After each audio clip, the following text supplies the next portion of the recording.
السلام عليكم، اهلا بيكم في قناتي. معاكم امال سين، يا رب تكونوا بخير. هنعمل مع بعض النهارده كوكيز الشوكولاته بطريقه جميله جدا. عايزه اقول لكم ان المقادير دي حصريه على اليوتيوب الاجنبي والعربي والمصري كمان. انا ظبطت المقادير بحيث تطلع معاكم ناجحه ومضمونه، وهنقدر خلاص نتلاشى اي عيوب بتحصل معانا مع الكوكيز. يعني مش هيفرش منك لما تعمليه، او مش هيطلع طعمه زي الكيك. بجد هيطلع معاكي طعم الكوكيز الامريكي الاصلي. حلو جدا، تقدري لو تحبي تعملي منه مشروع هيكون ناجح، وتعملي له تغليف مناسب تنزليه في اي مكان. باذن الله هتعملي كمان اسم، وهيطلب منك بالاسم زي ما بقولك كده. حلو جدا ومضمون ومربح كمان. ولو بتعمليه في البيت لأولادك طبعا هتكون وصفة معتمدة جدا، مش هتشتري تاني كوكيز نهائي من أي مكان، وكمان مش مكلف. يعني بإذن الله تستفادوا جدا من المقادير دي. بس جربوها وبإذن الله هتعجبكم. وأتمنى منكم لو عجبكم الفيديو النهاردة تدعموني بأنكم تعملوا لايك للفيديو كنوع من التشجيع على الاستمرار، وكمان عشان نقدر نوصل الفيديو لأكبر عدد من الناس. ويا ريت لو أول مرة تدخلي قناتي تشتركي في القناة وتفعلي زر الجرس علشان توصلك كل الوصفات. يلا نشوف هنعمل مع بعض الكوكيز ازاي.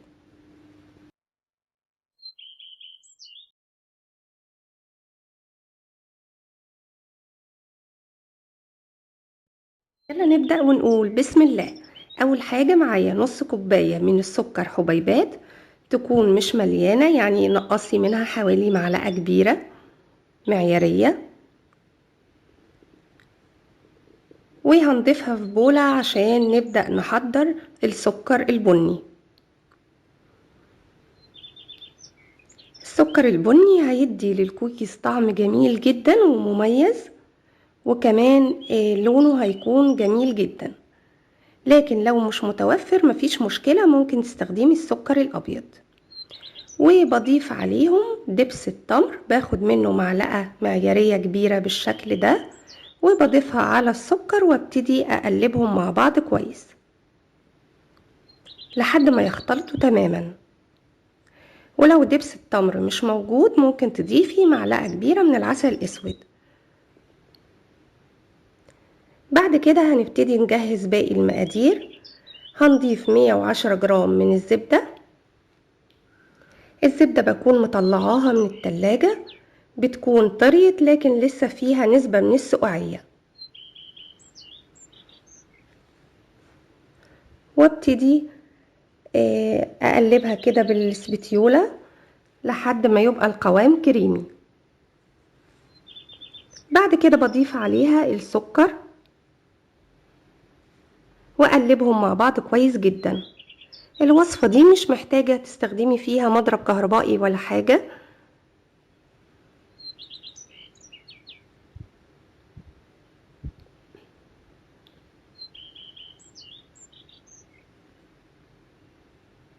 وبقلبهم كويس جدا لحد ما يبقى القوام ناعم بالشكل اللي هتشوفوه معايا كده.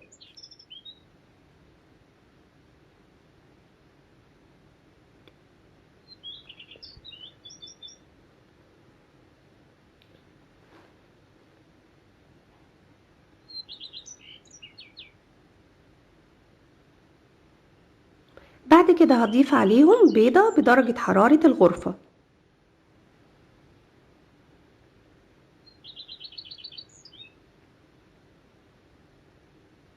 وهضيف عليها نص معلقة صغيرة من الفانيليا.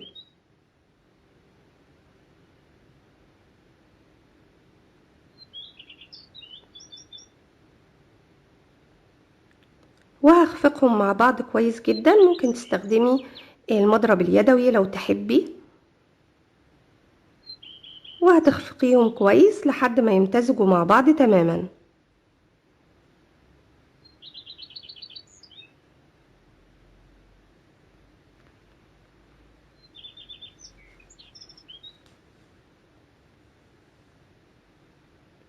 بعد كده هضيف عليهم كوباية ونص من الدقيق منخولين، وعليهم نص معلقة صغيرة من البيكنج باودر، ونص معلقة صغيرة من بيكربونات الصودا، ومعلقتين صغيرين من النشا. وبقلبهم الأول مع بعض المكونات الجافة كده لفوق، وبعد كده ابتدي اخلطهم مع بعض كلهم بالشكل ده لحد ما كل المكونات تمتزج تماما.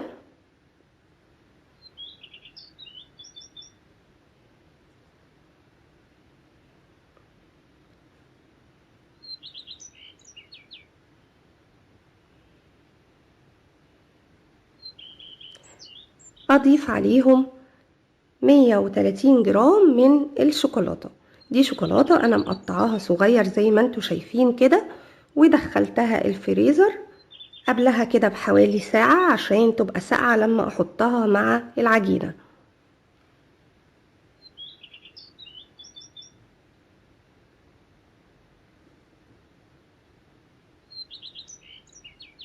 هخلطهم مع بعض بالشكل ده وهدخلها التلاجة، هتاخد حوالي نص ساعة في التلاجة.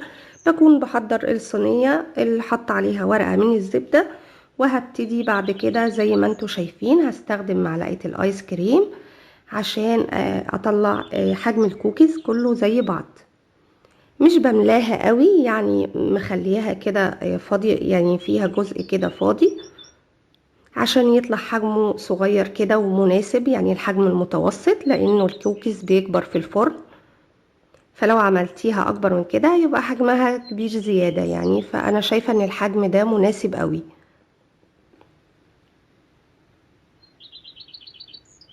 وبتسيبي مسافات كبيرة كده. ودي صينية تانية عاملة فيها الكمية دي، وهدخلهم بعد كده الفريزر ياخدوا ساعة في الفريزر. بعد الساعة في الفريزر زي ما انتي شايفة كده بيطلع بيكون صلب بالشكل ده. بتكوني مسخنة الفرن كويس جدا وبتدخليه على الفرن، ما بياخدش وقت، يعني التبعيه ممكن ياخد ربع ساعة مش اكتر. اول طريقة او اول نتيجة معاكي هي الكوكيز اللي انتي شايفاه ده بياخد حوالي تقريبا ربع ساعة، وده طبعا حسب الفرن بتاعتك. وبفتح له الشواية دقيقتين 3، بياخد اللون البني اللي انتي شايفاه ده، وكمان بيدي نسبة من القرمشة. الاطفال بيحبوا الكوكيز شوية بيكون مقرمش. دي بقى باقي الكمية اهي. هوريكم دلوقتي قوامه بيبقى ازاي. زي ما بقولك كده بيبقى من بره ومن تحت في نسبة من القرمشة، ومن جوه طري.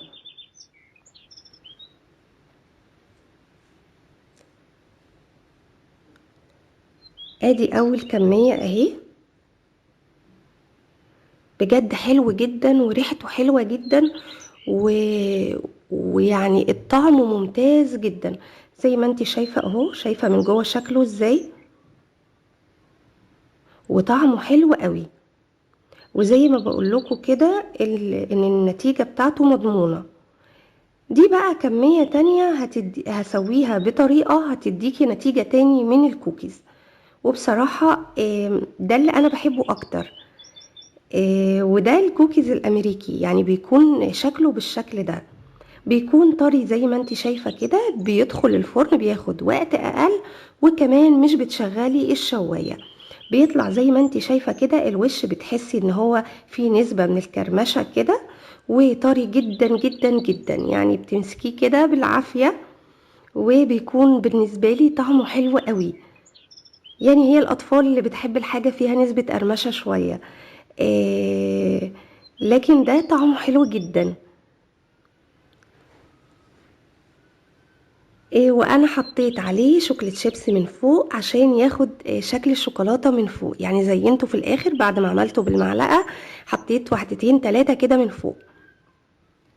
النتيجة حلوة جدا وبجد لو جربتوها هيعجبكم بإذن الله. واتمنى الفيديو النهاردة تكونوا استفدتوا منه، وتجربوا الكوكيز وتسيبولي رأيكم في الكومنتات، وتعملوا لايك للفيديو عشان يوصل لأكبر عدد من الناس. ولو أول مرة تدخلوا قناتي ياريت تشتركوا في القناة وتفعلوا زر الجرس علشان توصلكوا كل وصفاتي. بحبكوا في الله، أمل سليم.